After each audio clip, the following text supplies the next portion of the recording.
Gold Coaster is a looping coaster at Dreamworld in Australia. This was the last of the classic Arrow looping coasters, and it really has a complex history. It has been closed multiple times, relocated, and rethemed over and over again. Yet through all of this, it is still a good ride. So in this video, I will review the Gold Coaster. This ride started its life off 850 kilometers south at Luna Park, Sydney in 1995. This park had faced a tumultuous prior 2 decades. In 1979, their ghost train dark ride caught fire. Unfortunately, 7 people died and the park was shut down. Then in 1981, the park's classic Big Dipper wooden coaster was demolished. The park reopened in the 1980s, but it consisted of carnival rides and just one coaster, a Schwarzkopf Jetstar. The park closed again in 1988 after inspectors determined multiple rides needed to close for maintenance. Luna Park was extensively redeveloped for a grand reopening in 1995, and the anchor attraction would be an even bigger Big Dipper. This would be an Arrow looping coaster that would open as Australia's tallest and fastest roller coaster.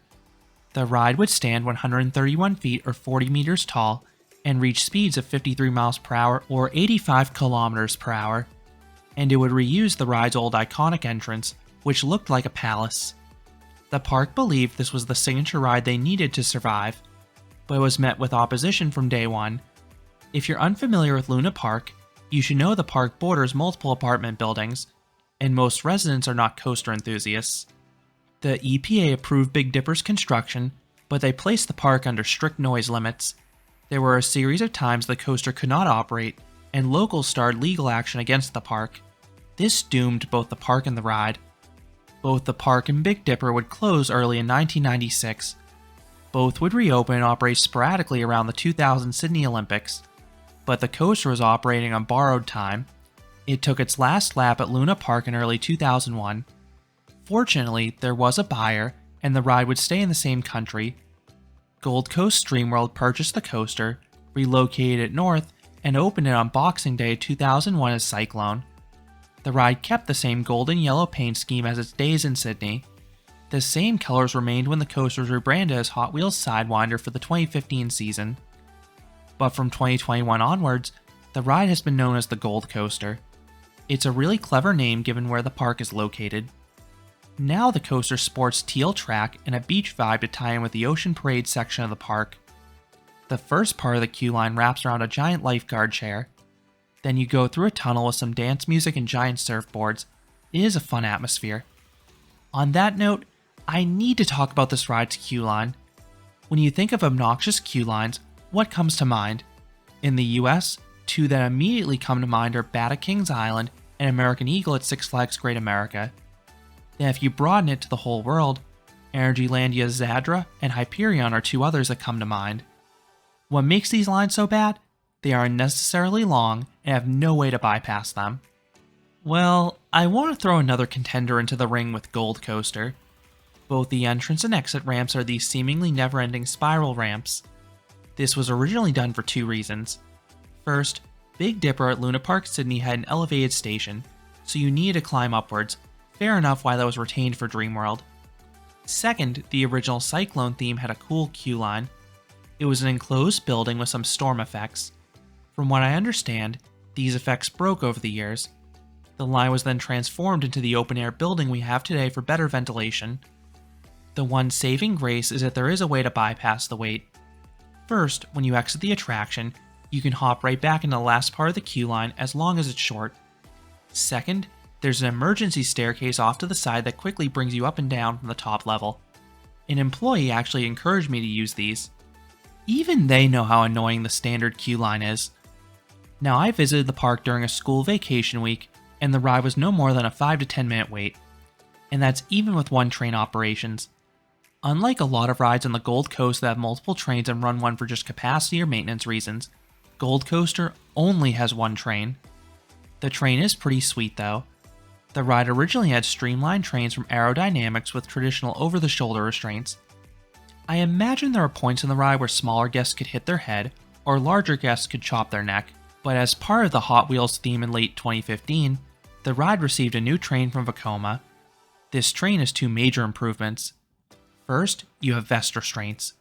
These eliminate any and all headbanging opportunities. These are godsends on rides that are not glossy smooth. Second, you have onboard audio.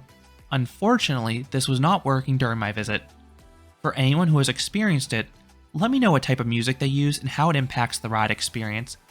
I am guessing it's poppy dance music like you get in the queue line. The train accommodates a max of 24 riders. You have 6 cars, each with 2 rows of 2. At the end of the queue, enough people are admitted to fill the next train. Seating is on a first-come basis. You walk behind a giant door for the row you want. First priority was always given to the few people using the Ride Express Skip the Line pass, so they almost always would grab the front row. I thought the back car gave the best experience by a very slim margin, but there is not a bad seat on this ride. Before taking your seat, make sure to store everything on the unload platform. This includes all bags, items in your pockets, and even glasses. This is yet another ride in Australia with a very strict loose article policy. Once you're dispatched, you round a corner and ascend the 13-story tall lift hill. If you're expecting the usual clickety-clack of an aero roller coaster, you will be sorely disappointed. Gold Coaster is a much quieter lift hill, which ties back to the noise restrictions placed on this ride at its former home. The lift gives a good view of the amusement park off to your right, and of the Whitewater World Water Park off to your left. The latter will interact mightily with this coaster. At the top, you have a small dip and round a 180-degree turn. You then head down the ride's straight first drop.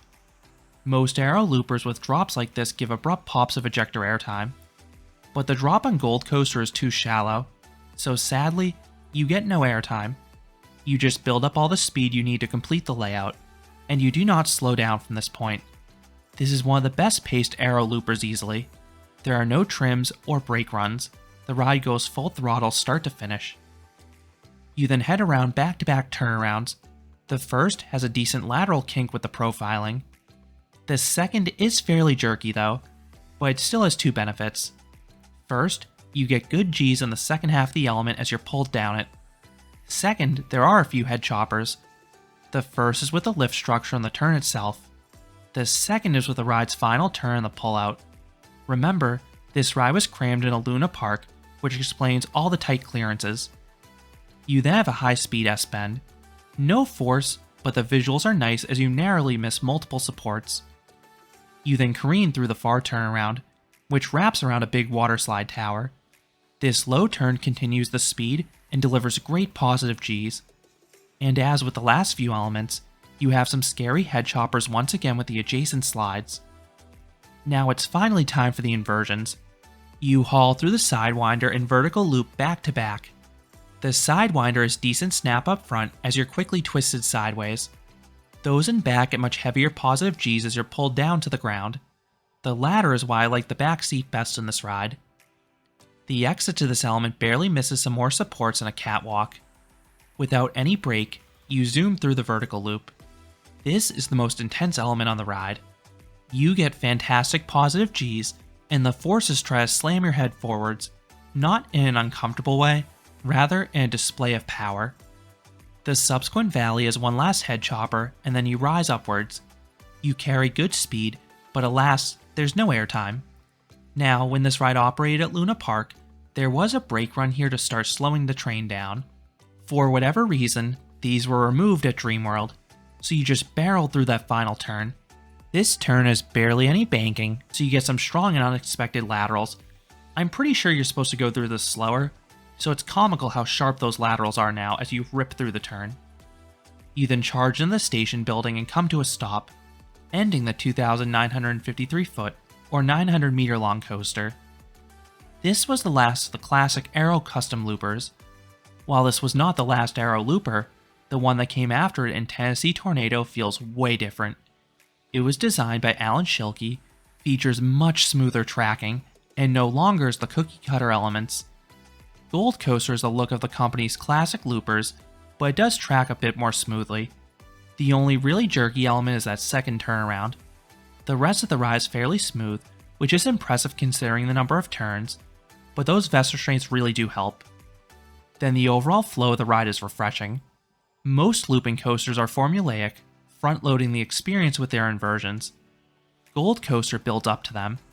It makes for an exciting finale. The rest of the ride keeps you entertained though with all that speed and the near misses. So what would I rate the Gold Coaster? I would give this Aero Looper a 7 out of 10. This is a good ride. It has nice pacing to it. You have no brakes, plenty of speed, and tight clearances to accentuate that speed. Then the ride is far more comfortable than the older Aero Loopers, yet it has some serious bite to it still. The elements towards the end have really good positive Gs, and then you have that surprise lateral heavy turn.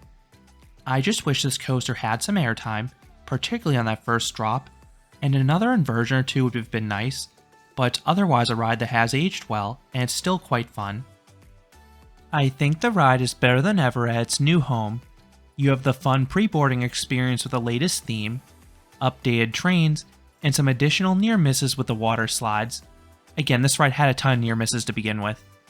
And I'm glad fans of the ride at its original home can still go up north to experience the coaster today. This was an iconic coaster for Australia when it opened. So those are my thoughts on Gold Coaster at Dreamworld. What are your thoughts on this coaster? How do you think it compares to the other Aero Loopers out there? Let me know down in the comments. If you enjoyed this review, I would appreciate it if you gave this video a like, and you considered subscribing, because there'll be a lot more roller coaster and amusement park videos here at Canopy Coaster. Thanks for watching.